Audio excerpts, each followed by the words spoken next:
Hello students, आज के इस लेक्चर वीडियो में बात करेंगे वेक्टर कैलकुलस के वर्क डन बाय फोर्स के कुछ और क्वेश्चंस के बारे में। इससे पहले कि हमने कुछ क्वेश्चंस किए हैं, एक वीडियो मैं पहले बना चुका हूं वर्क डन बाय फोर्स पर, उसी सीरीज़ की सेकंड वीडियो।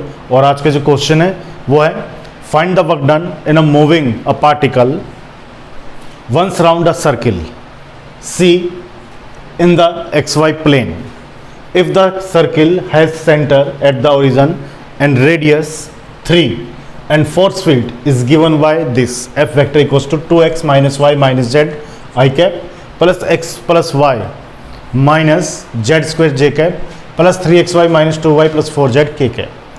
तो देखिए हमें क्या करना है, हमें वर्क डन फाइंड आउट करना है, और जो वर्क डन हमें फाइंड आउट करना है उसके लिए हमें फार्मूला बहुत अच्छे से मालूम है।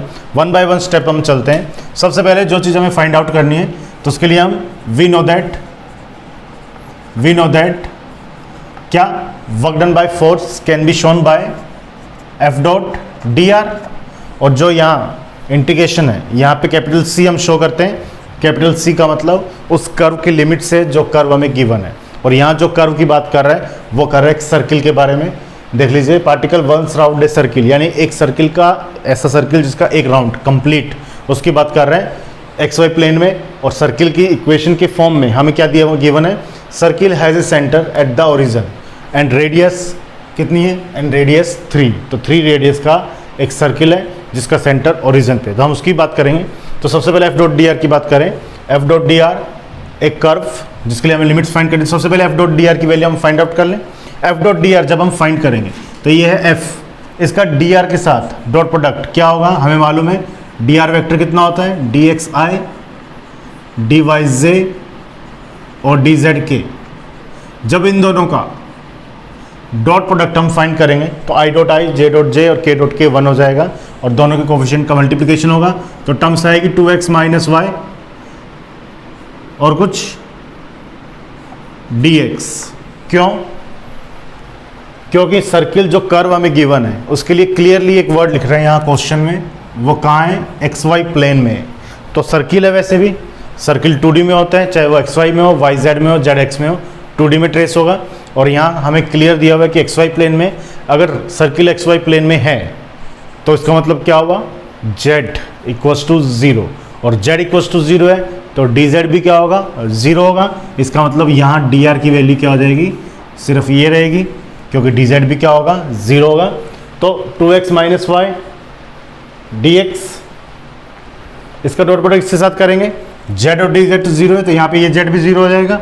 क्या टर्म्स रह गई, plus x plus y dy, और यहाँ k कैप है ही नहीं, 0 k कैप है, दैट मीन्स ये total terms 0।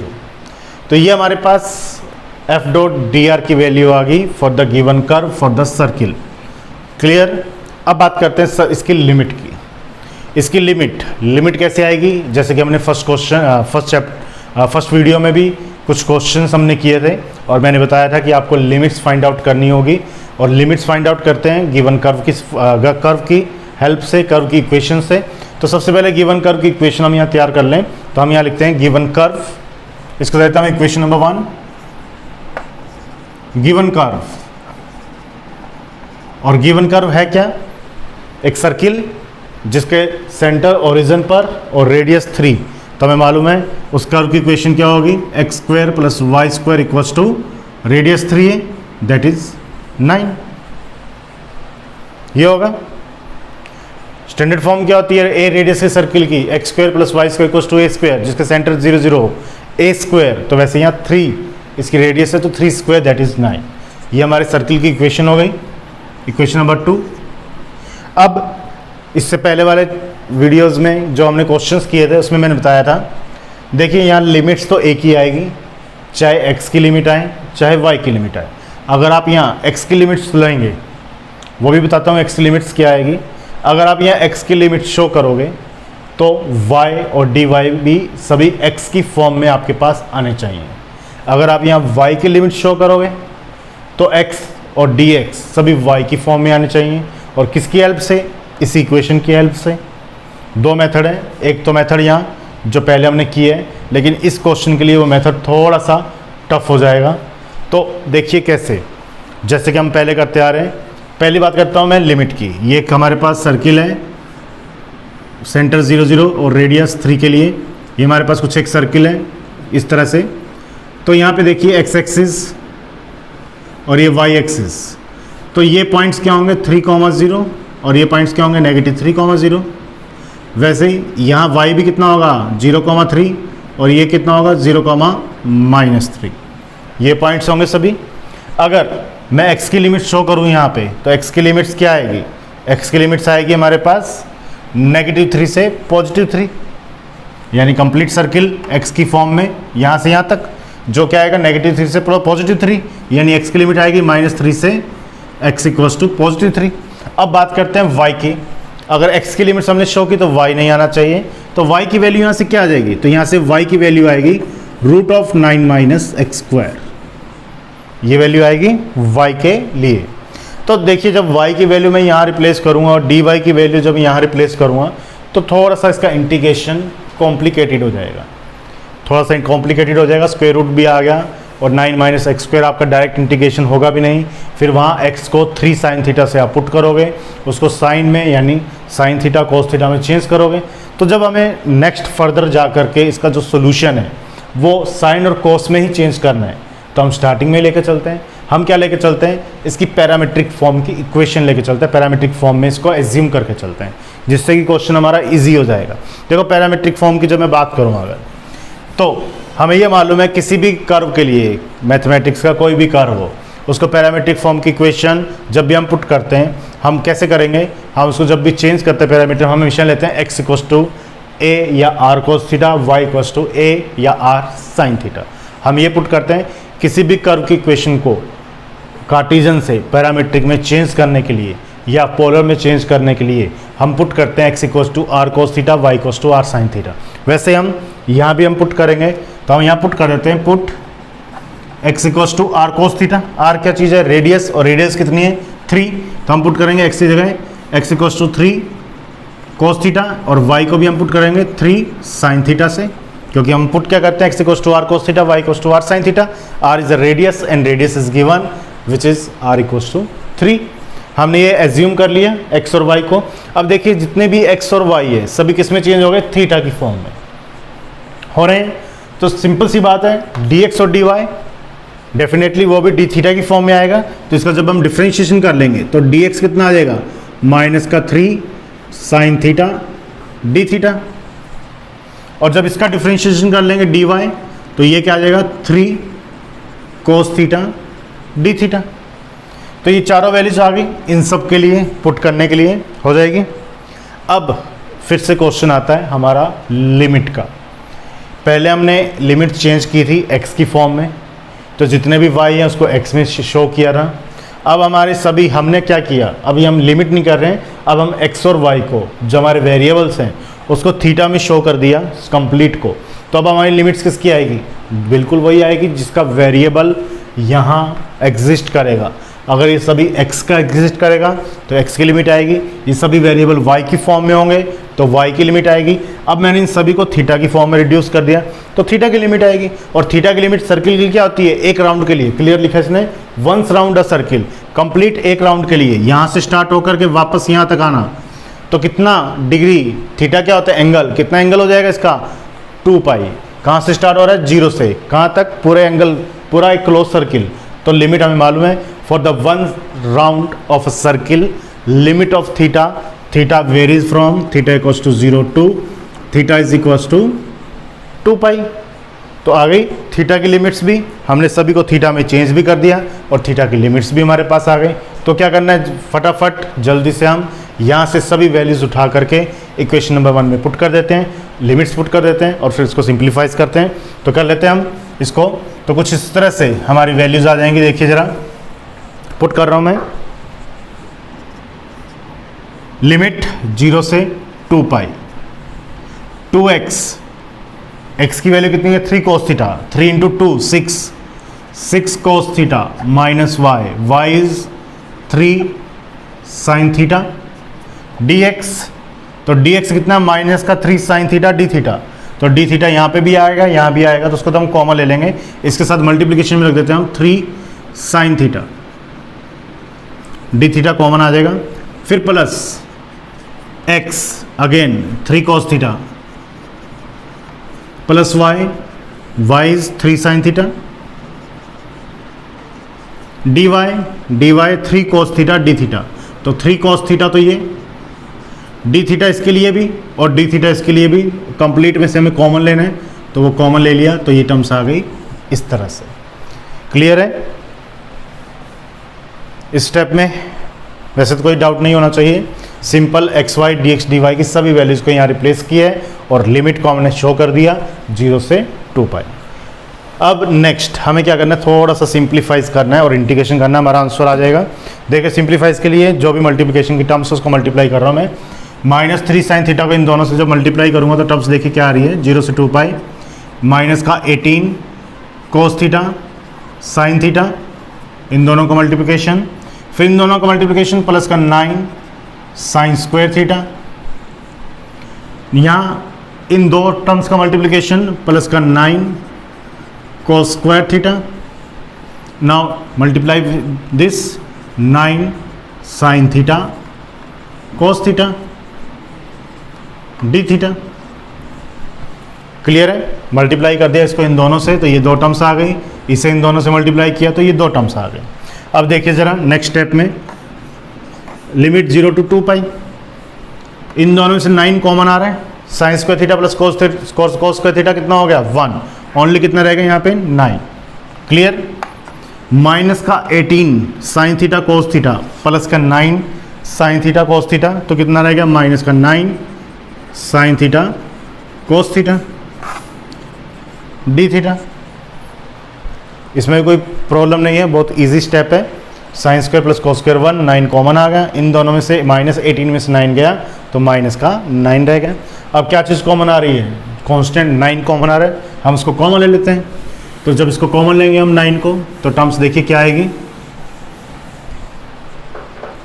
9 0 to 2 pi 1 minus sign theta cos theta रहेगा, और इस साइन थीटा कोस थीटा को मैं 2 से मल्टीप्लाई डिवाइड कर दूं, क्या आएगा 2 sign theta cos theta upon 2। क्या किया मैंने, multiply with multiplying divided by 2, तो 2 से मल्टीप्लाई डिवाइड कर लिया। नेक्स्ट स्टेप में क्या हो गया, 9 0 से 2 पाई 1 minus 2 sign theta cos theta sine 2 theta, formula upon 2 D theta.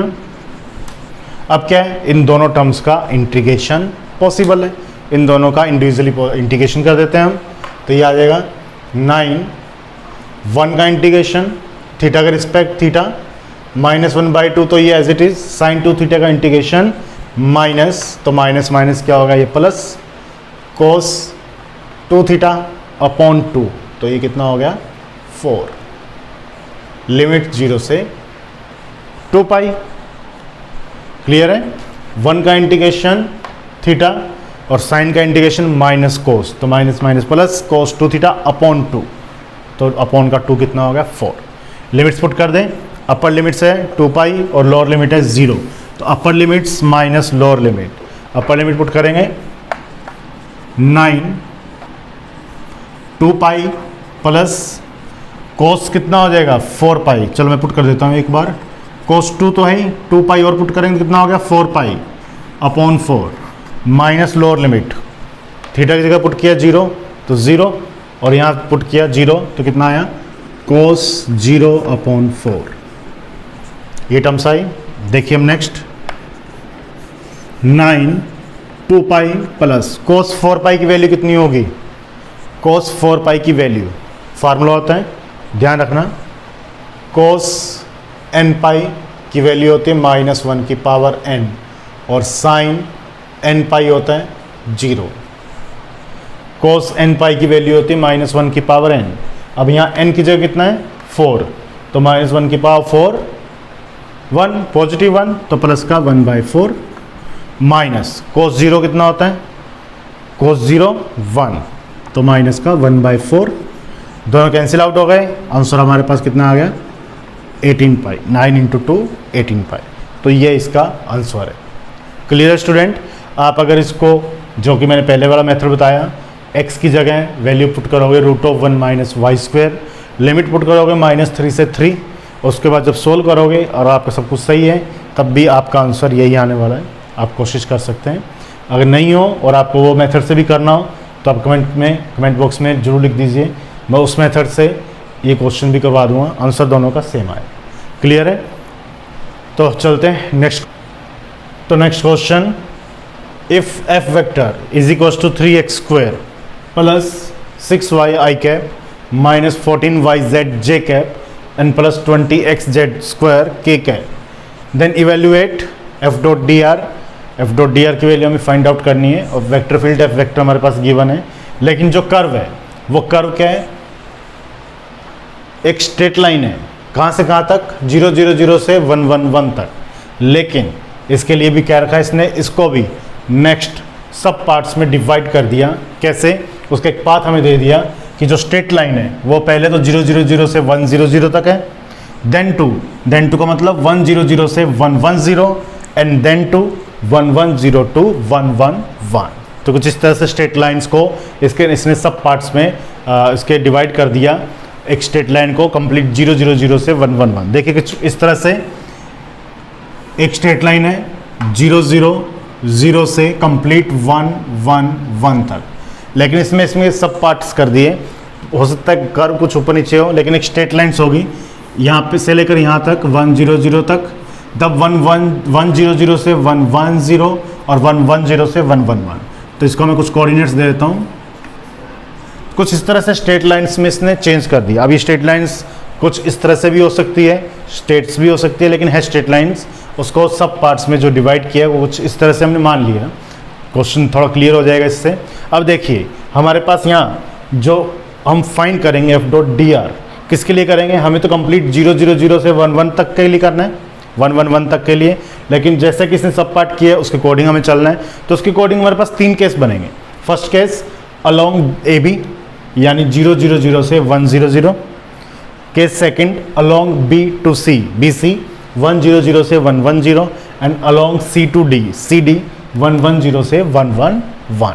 तो 3 हमारे पास केसेस होंगे, 1 बाय 1 तीनों केसेस की हम वैल्यूज फाइंड आउट करेंगे और उन सभी को ऐड कर देंगे तो कंप्लीट 0 0 0 से 1 1 1 तक के लिए हमारे पास आंसर आ जाएगा।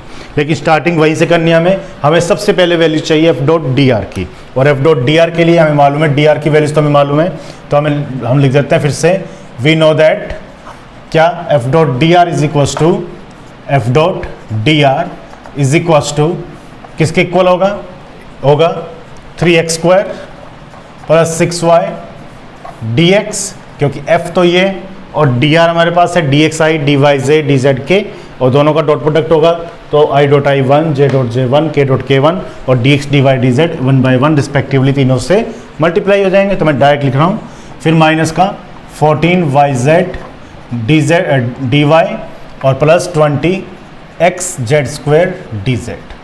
तो ये हमारे पास complete f dot d r की वैल्यू है, कहाँ से कहाँ तक, अलोंग ए डी के लिए, यानी स्ट्रेट लाइन 0 0, या आप इसको ये भी शो कर सकते हो 0 0 0 से 1 1 1 तक के लिए कंप्लीटली। लेकिन अब जब हम इसके सब पार्ट्स करेंगे तो हमें इसके कुछ केसेस कंसीडर करने पड़ेंगे। तो चलते हैं करते हैं इसके केसेस। तो केस 1, जब हम इसका पाथ जो है, जैसे कि इसमें हमें गिवन है अलोंग द स्ट्रेट लाइंस, तो फर्स्ट पाथ हमें गिवन है 0 0 0 से 1 0 0। तो लिखते हैं केस 1 अलोंग 0 0 0 टू 1 0 0, या फिर हम लिख सकते हैं अलोंग ए बी, एक ही बात है। तो देखिए 0 0 0 से 1 0 0,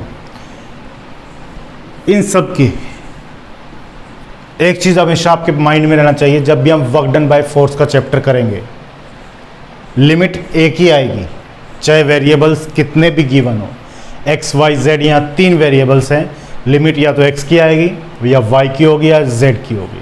अगर x की लिमिट आएगी तो आपके पास y और z कभी भी कंसीडर नहीं होंगे, चाहे y और z को x में शो करना पड़े, चाहे y और z ऑटोमेटिकली वहाँ से रिमूव हो जाए।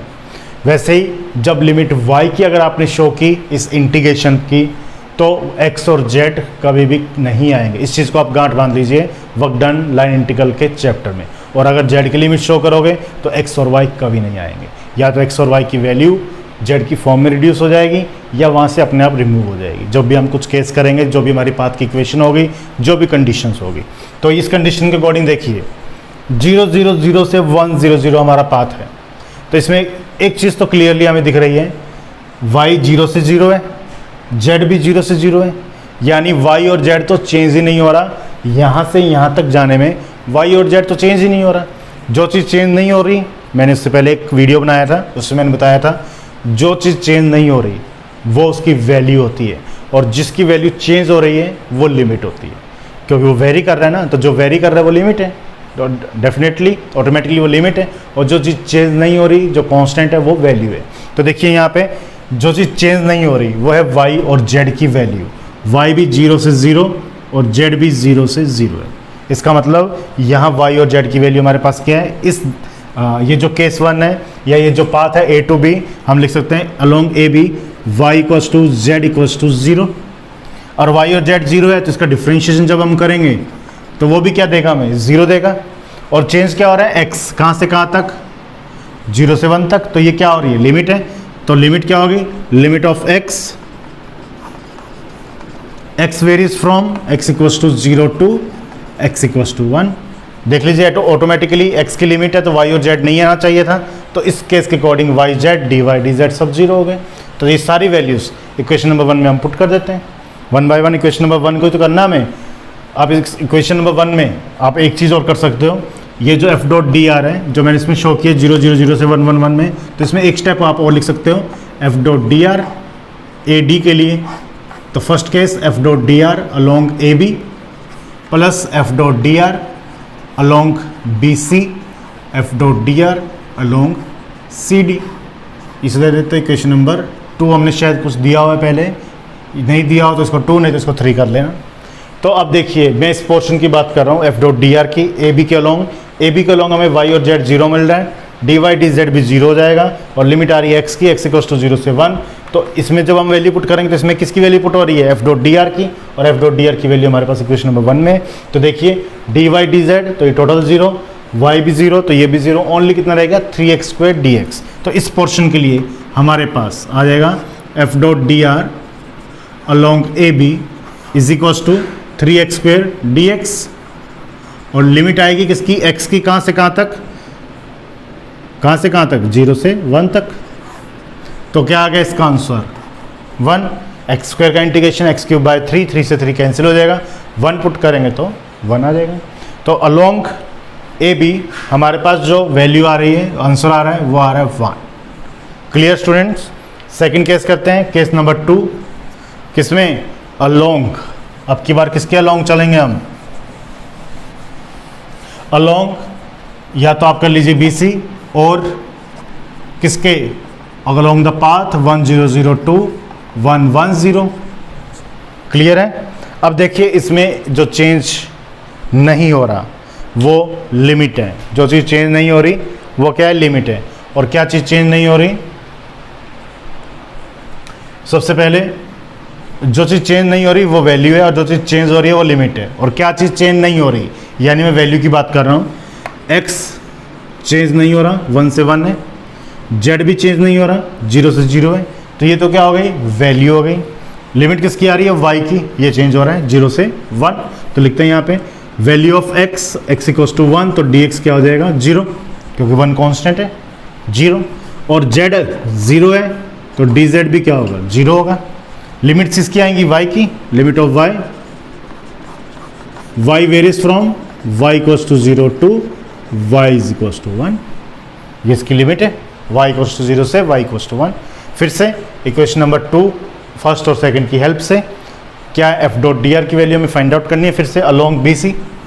तो f dot d r along b c, तो f डॉट डी आर में देखिए लिमिट किसकी है, y की, 0 से 1, dx dz 0 है, तो dx और dz तो हो गए 0, ये टर्म बच गई। इसमें y की लिमिट्स है और z कितना है 0, तो ये टोटली 0 हो गए।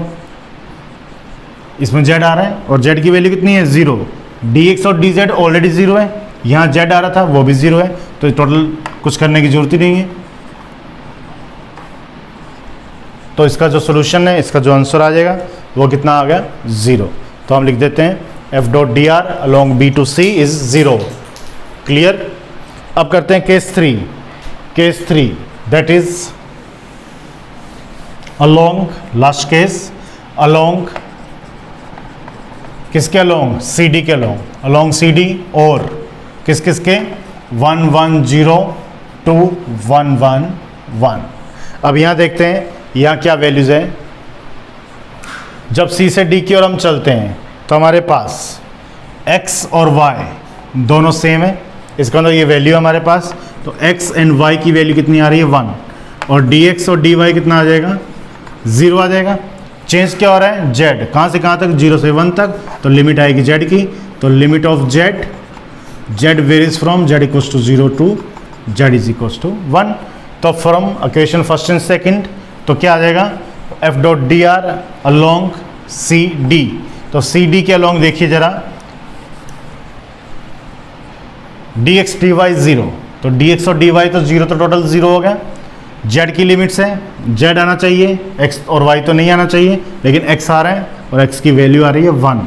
जब x की वैल्यू 1 पुट कर देंगे और z की लिमिट 0 से 1 है, तो क्या टर्म्स रहेगी 20z² dz या फिर 20/3। इसका मतलब इसका आंसर आ गया 20/3। अब इन सभी वैल्यूज़ को आप पुट कर देते हैं क्वेश्चन नंबर 2 में, ऐड करेंगे तो कंप्लीट ए से लेकर डी तक का जो हमारे पास टोटल वर्क डन आ जाएगा वो कितना आ जाएगा 23/3। सभी को ऐड कर दो, 1 + 0 + 20/3, 3 एलसीएम आ गया तो 23/3 इसका आंसर आ जाएगा। क्लियर है स्टूडेंट। तो इस तरह से क्वेश्चन करना है। तो आज की इस वीडियो में 2 क्वेश्चन ही, फिर मिलेंगे एक नई वीडियो के साथ। अगर इसमें कोई डाउट हो तो आप कमेंट बॉक्स में जरूर लिख सकते हैं। बाकी मैंने पूरी कोशिश की इसको एक्सप्लेन करने की, इजी लैंग्वेज में इसको सोल्व करने की। इसी तरह से बने रहिए इस यूट्यूब वीडियो के साथ, इस यूट्यूब चैनल के साथ। मिलते हैं नेक्स्ट लेक्चर में, नेक्स्ट वीडियो में इसके कुछ और इम्पोर्टेंट क्वेश्चन के साथ। Thank you.